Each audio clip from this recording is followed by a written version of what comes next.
They had asked humanity to bring its most harmless creature, and the human had arrived with a saltwater crocodile. For 3 full seconds, no one in the Hall of Concord breathed. The beast lay half-submerged in a clear armored tank of brine, long as a ground car, dark as burned iron, with yellow eyes open just enough to suggest calculation. Its back looked like a row of broken blades. Its tail rested motionless in the water. Its jaw did not move. That made it worse. Across the crescent tiers of the chamber, translators finished rendering the human explanation into 400 languages, and only then did the silence break. Some delegates recoiled, others laughed too loudly. A few old military ministers simply stared. They knew the look of a weapon pretending to be asleep. The hall was orbiting the neutral world of Selvaris, seat of the Galactic Concord, where wars were delayed, treaties were strangled, and civilizations were measured by rituals that the powerful called tradition and the weak called humiliation. Humanity had been inside the Concord for only 11 standard years, long enough to earn trade access, long enough to bleed on frontier patrol lines the older powers were too tired to hold, long enough to become useful, not long enough to be respected. The request to bring a harmless native creature had been framed as a cultural exchange before the vote on Earth's petition for equal defense status. Every species had done it once.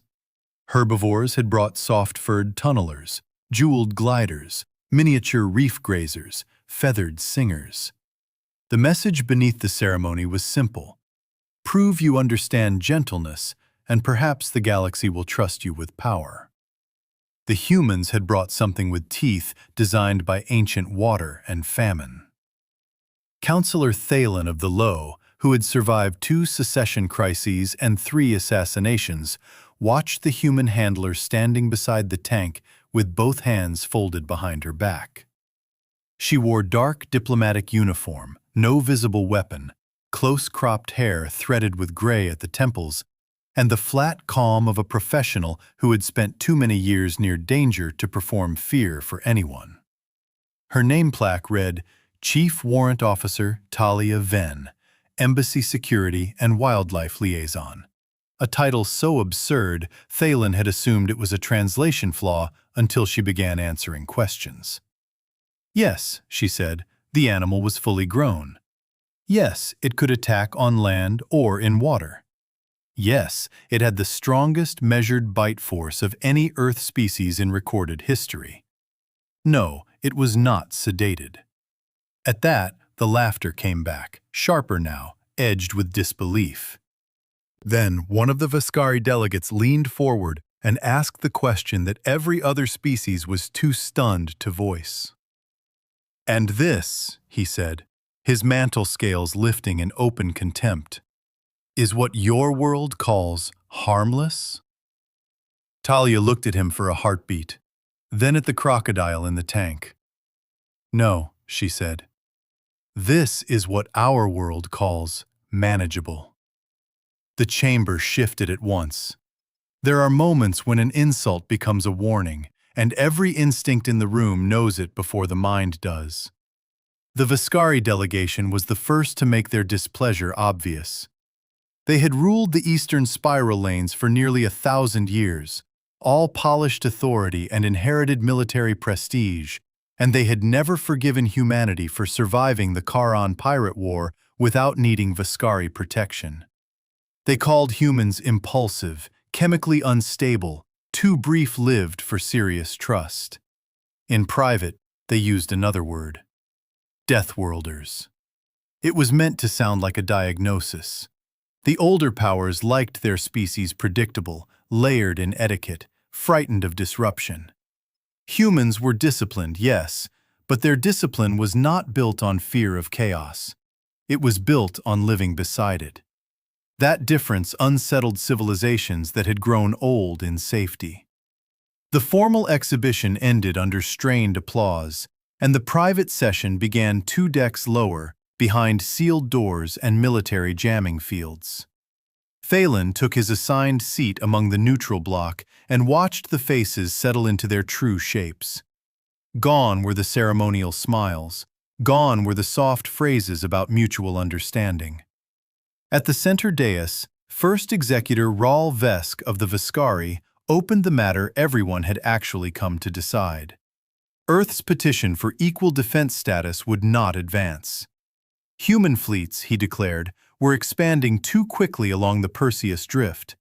Their colonies had been established near disputed transit corridors. Their military doctrine emphasized autonomous command and distributed retaliation, which the Vascari found destabilizing. Until further review, humanity should accept provisional limitation, reduce heavy warship tonnage, and permit Concord oversight over frontier deployments. It was not a negotiation. It was an ultimatum dressed in procedure. Ambassador Elias Ward listened without interruption. He was not physically imposing by Vascari standards. He had a lined face, silver at the edges of his hair, and the posture of a man who knew that the first person to show anger in such rooms usually lost. Only his eyes changed as the demands were read out. They became still, very still. Phelan had seen that look before, on battlefield officers receiving casualty reports. Ward waited until the chamber recognized him to speak, and when he did, his voice was so measured that several delegates leaned closer to hear it. "You requested a harmless creature," he said. "We complied with the spirit of the request. We came in good faith. While we were in transit, 3 human relief convoys reported Vascari shadowing along the Orpheus humanitarian corridor. We filed notice. You ignored it. So before we discuss reducing our ability to protect our people, I would like the Concord record to show that your proposal is being delivered under active military pressure." Raul Vesk let out a contemptuous breath through his throat vents. "Paranoia is not evidence." That was when the lights above the chamber dimmed for incoming emergency priority.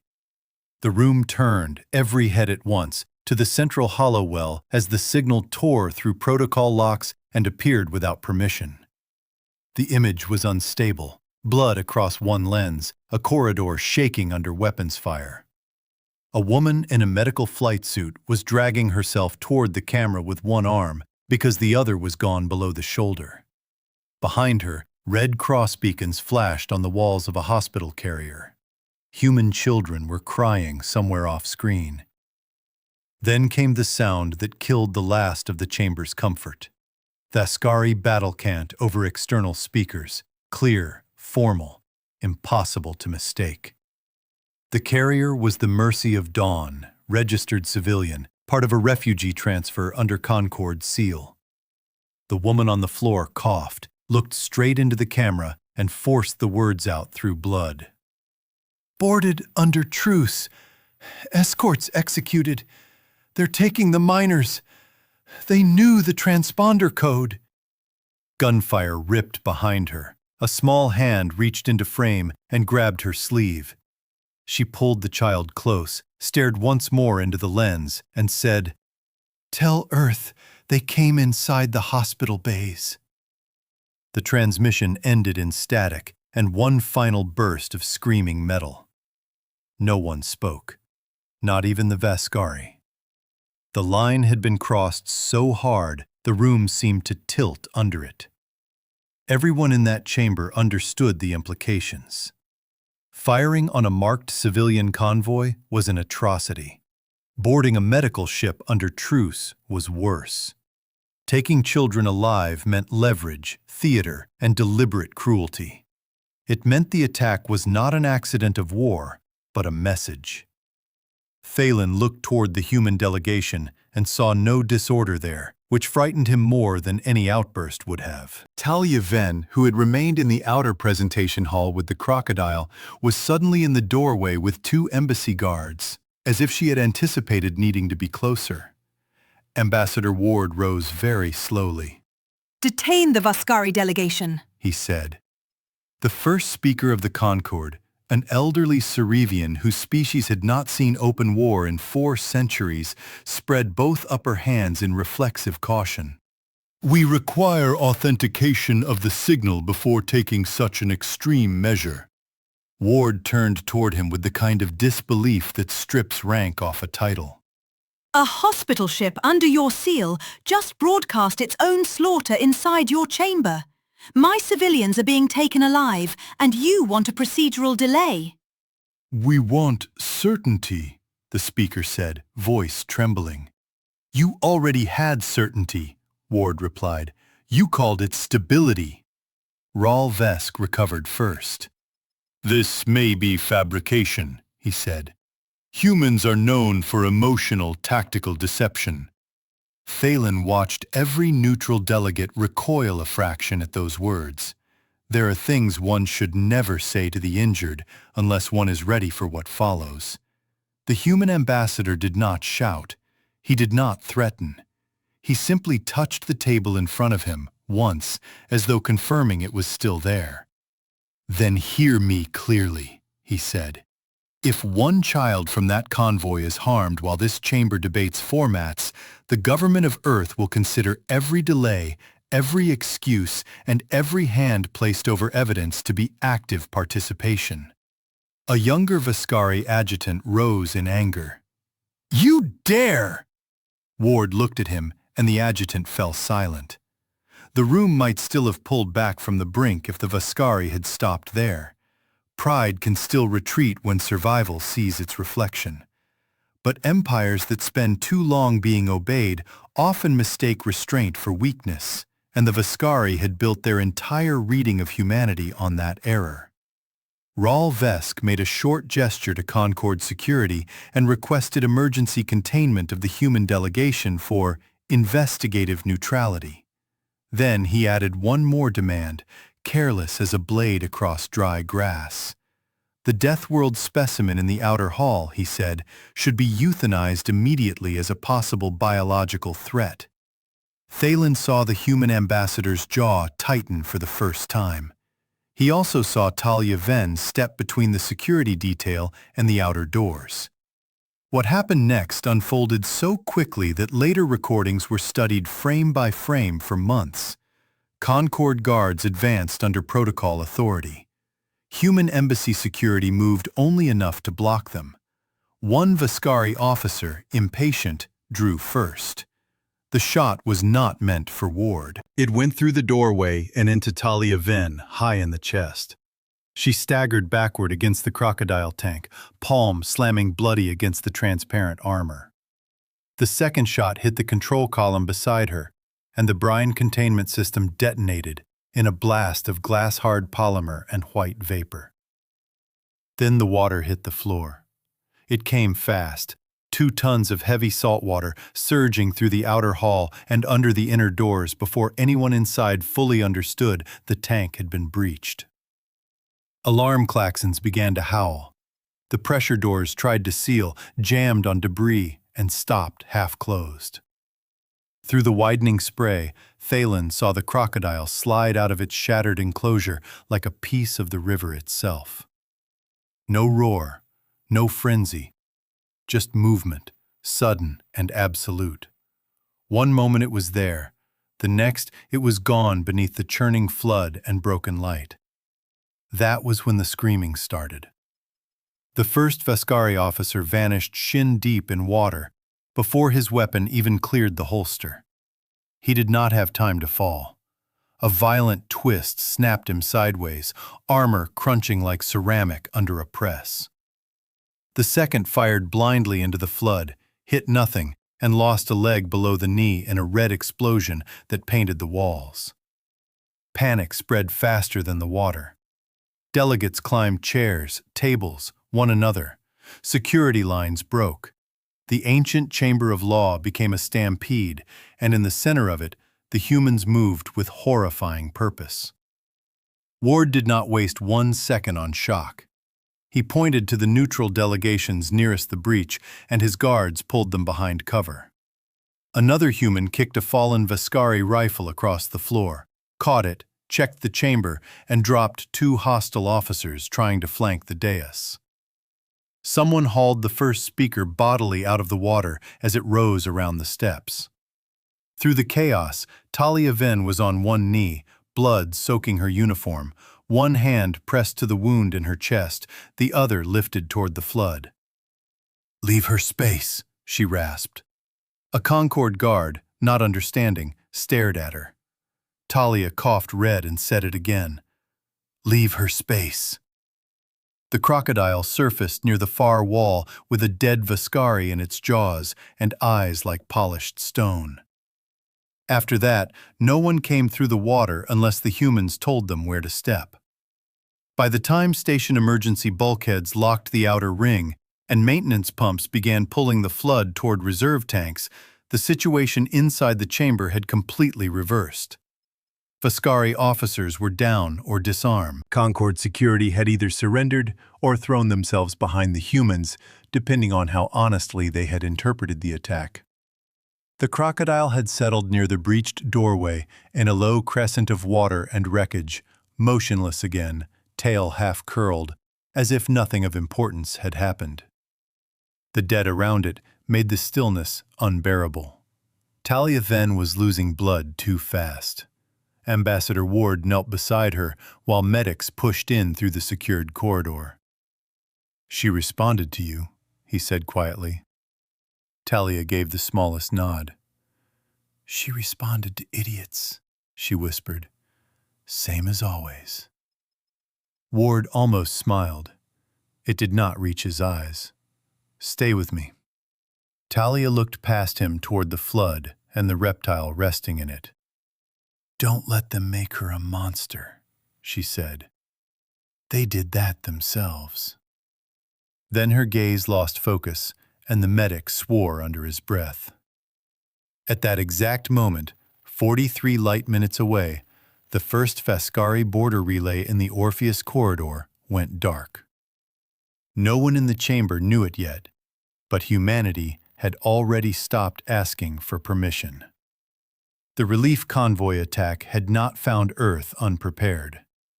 For 6 days, human intelligence had been tracking irregular Vascari fleet patterns through civilian supply lanes, encrypted logistics reroutes, and diplomatic scheduling oddities surrounding the Harmless creature ceremony.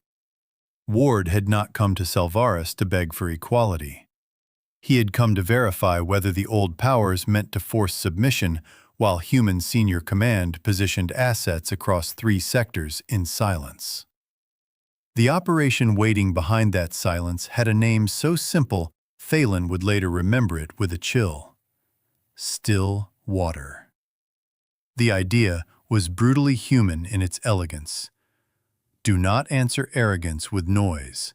Let the enemy extend. Let them commit. Let them step into the river. The moment the Mercy of Dawn transmission reached the chamber, sealed orders opened aboard every human vessel within jump range. Recon drones that had been drifting inert around Vascari relays woke and began burning toward comm arrays. Sleeper malware, hidden months earlier inside maintenance firmware, activated across customs beacons and gate synchronization stacks. Rescue corvettes that had been masquerading as grain haulers broke false hull signatures and accelerated under military drive. Marine boarding groups already strapped into drop harnesses received the coordinates of 3 suspected hostage transfer routes and 1 likely holding site inside a hollowed nickel-iron asteroid called Karad Deep. By the time the Concord pumps finished draining the flood from the hull floor, Earth's retaliation was already in motion, cold as mathematics. The first public proof came not from a battle report, but from the rescue feed. Human special operations entered Karad Deep through sewage vents too small for standard assault armor, cut their way through 3 decks of pressurized maintenance shafts, mapped life signs through bulkheads, and took the entire prison complex in 11 minutes. They killed only those who continued resisting inside the hostage blocks. The cameras from body helmets showed bunk rooms crowded with sedated civilians, medical tags still hanging from their wrists, children zip-bound to cots so they could be moved faster if negotiations failed. One Viscari officer was found cataloging them by family relation. The footage hit the conquered internal net before the Speaker's office could draft a statement. There was no ambiguity left after that, not for anyone. And the battle reports that followed were worse for the Viscari. Their admirals had expected open fleet engagement, the kind of glorious exchange old empires understood and loved. They never got it. Human doctrine struck the bones first. Navigation relays collapsed into false timing loops. Fuel tenders vanished under precision raids. 2 Viscari carrier groups translated out of jump and found their gate return windows desynchronized by fractions too small to notice until it was too late, leaving them stranded in empty systems with dwindling reserves and no command uplink. Ammunition barges detonated in formation because their loading safeties had been rewritten. Boarding cutters sliced into flagships through service spines that only maintenance crews were supposed to know existed. Across the corridor, Viscari captains realized with rising horror that the humans were not trying to beat their fleet in a duel. They were peeling it apart while it was still introducing itself. Then came the major reversal, the one that broke the myth of Viscari invincibility in a single day. The Iron Nest, pride of the Eastern Spiral and largest mobile command citadel ever built outside the core worlds, emerged above the moon Telesar with 2 escort walls and enough firepower to sterilize a continent. For 7 centuries, its appearance had ended arguments. Worlds surrendered at the sight of it, fleets scattered. Conquered law bent around its gravity. Human command did not challenge it head-on. Instead, they let it deploy, let it spool targeting solutions, let its admirals believe they still controlled the pace of war. Then every dot collar on the Citadel blew outward at once as sabotage charges hidden in replacement thermal shielding ripped through the launch bays from inside. The charges had not been planted by infiltrators during the war. They had been installed 3 years earlier by human civilian contractors hired for efficiency upgrades. Within seconds, the Iron Nest's internal atmosphere was venting through 16 gaping wounds. Emergency shutters sealed too slowly. Fires rolled through hangar decks full of armed strike craft. Human attack boats came out of the moon's shadow, not toward the main guns, but toward the open scars, launched boarding pods, and took the command arrays deck by deck while the great citadel was still trying to understand who had touched it. The Viscari lost strategic control of the corridor before their outer batteries fired a meaningful shot. When the capture notice reached Selvaris Station, the chamber that had mocked the crocodile fell silent again for a very different reason. Thalen remained in the compromised council hall because leaving felt like cowardice, and because he could not stop watching the humans. Medical teams had stabilized Talia Ven enough to move her, but Ward refused to depart until every neutral delegate was safe and every Viscari weapon collected. The crocodile, somehow, had allowed itself to be coaxed into a temporary containment pen assembled from emergency cargo barriers and a portable saline reservoir. It watched everything with prehistoric indifference. More than one delegate avoided looking at it directly. Thalen did the opposite. He had begun to suspect that the animal was not merely a shock tactic or a cultural misread. It was a statement encoded in flesh. When the emergency reconvening finally opened 2 hours later in an auxiliary chamber, Ward entered wearing the same blood-streaked suit. He had not changed. He placed a small data crystal on the central table and asked for full-spectrum projection. The recordings that followed were devastating. Viscari command traffic ordering civilian seizure, targeting logs from the Mercy of Dawn, holding manifests from Karad Deep, interior feeds from the Iron Nest capture. The evidence did not just prove a war crime, it proved design, escalation, contingency plans for public execution of hostages if Earth refused disarmament, and side agreements with 2 minor Concord houses that had intended to profit from human territorial reduction. Gasps died halfway in more than one throat. For some delegates, The shame was real. For others, it was fear catching up. Ward let them sit in it. At last, Thalen spoke, because someone had to pierce the paralysis. "Why bring that creature?" he asked, and his own translator carried the question farther than he expected. "Not as provocation, not as spectacle. Why that one?" Ward turned toward him, and for the first time all day, there was something like fatigue in the human's face. "Because you asked us to define harmlessness," he said. "That was your mistake. On Earth, harmless is not a category. It's a condition, temporary, context-dependent. A thing is harmless because it is fed, respected, bounded, uninterested, or because it is chosen not to act. That animal can wait motionless for hours, days if necessary. It doesn't posture, it doesn't announce, it doesn't need to. It survives by patience, precision, and timing. We thought the metaphor would be obvious." No one answered. Ward looked around the chamber, at the old empires and tired neutrals and bureaucrats who had spent decades confusing procedure with morality. "You saw teeth and assumed barbarism. We saw restraint. We live on a world where danger is real enough that pretending otherwise gets you killed. So we learn rules. We learn boundaries. We learn responsibility. When something crosses those boundaries, we respond. Not because we enjoy violence, because the alternative is letting predators learn that our warnings are decorative." There it was at last, plain enough for even the most insulated civilizations to understand. Humanity's danger was not that it loved war. It was that it could endure insult, delay, mockery, and pressure without losing coherence, right up until the precise instant action became necessary. Then it became terrifying. The Vascari tried one final move before the vote could turn. A surviving sector marshal, cut off from central command but still holding 2 destroyer groups and a cluster of captives on a refinery platform, broadcast a threat across open channels. If the Concorde recognized human retaliation as lawful, he would vent the hostages into vacuum and ram the platform into the nearest populated moon. It was the kind of savage gamble decaying powers make when they can no longer win and can only try to poison the victory of others.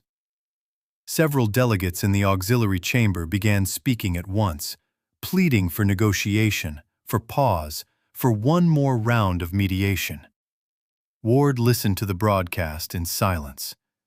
Then, a new feed replaced the marshal's image. The switch was so abrupt that half the chamber flinched.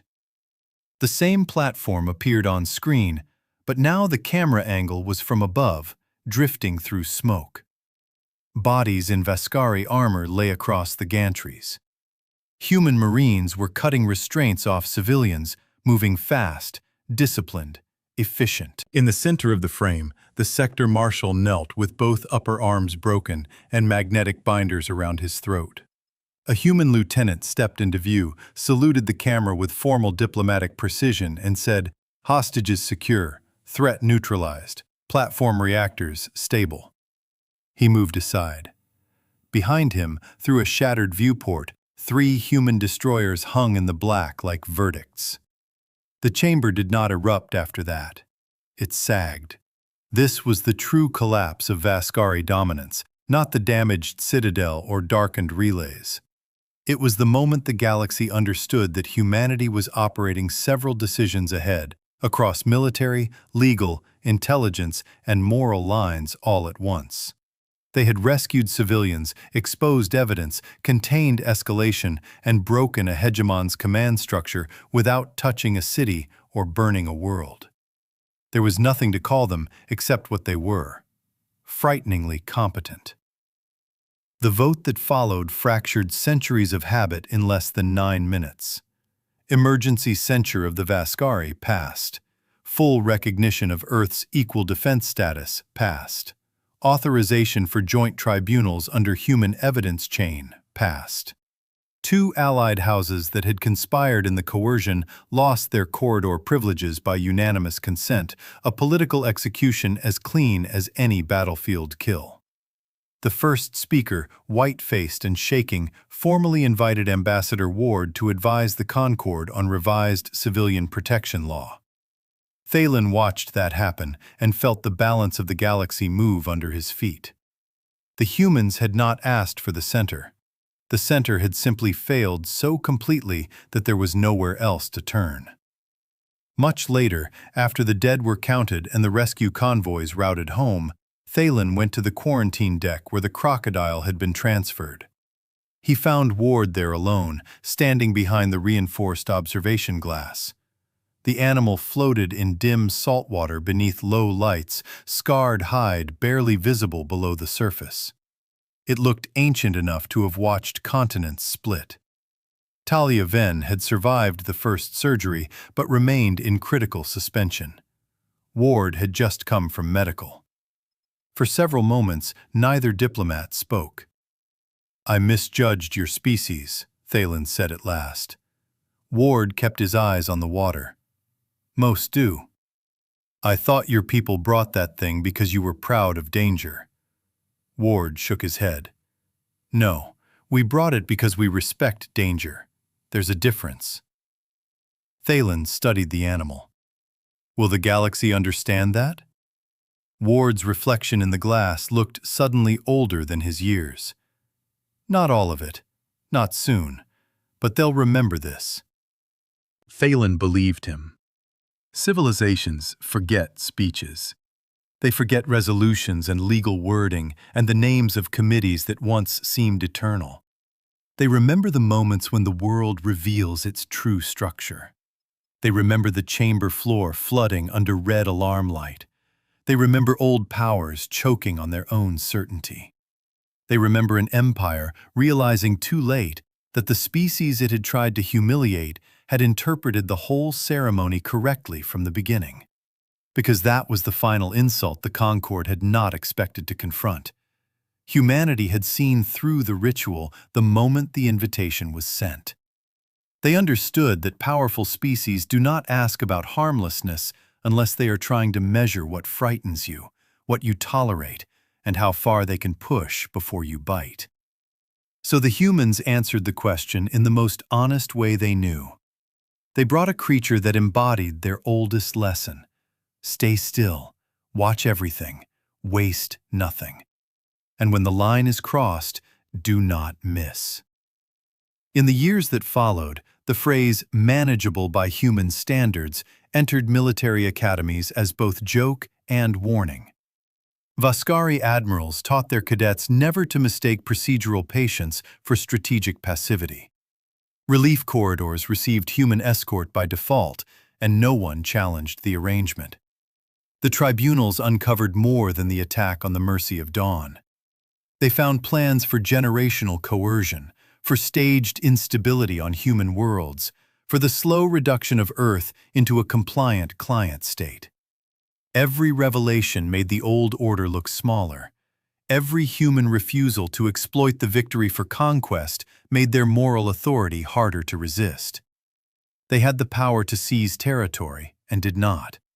They had the fury to burn and did not. They had rescued their people, broken the guilty, and stopped exactly where law could begin again. That was what truly unsettled the galaxy. Violence was familiar. Controlled violence in service of principle was not. As for the crocodile, it became the subject of 1,000 distorted retellings. Some claimed it had killed dozens in the hall. It had not. Some said it had been genetically engineered for war. It had not. The truth was stranger and somehow worse for those who preferred myth to reality. It was simply an earth animal, one of many predators from one wet corner of one brutal world, brought by people who had learned to live among such things without surrendering either caution or compassion. When Talia Ven finally woke months later, The first report she requested was not about the war or the vote or the tribunals. It was about the animal. She listened, nodded once, and asked whether anyone had remembered to adjust the salinity after transfer. When Ward told her the galaxy was still talking about the incident, she closed her eyes and whispered, "Good." By then, the truth no longer needed defending. It had spread too far. Merchant captains repeated it in docking bars. School instructors taught it as a case study in diplomatic failure. Frontier governors muttered it when deciding whether to test Earth's warnings. Humanity's reputation did not harden into one of savagery, as some had feared. It became something more enduring and far more intimidating.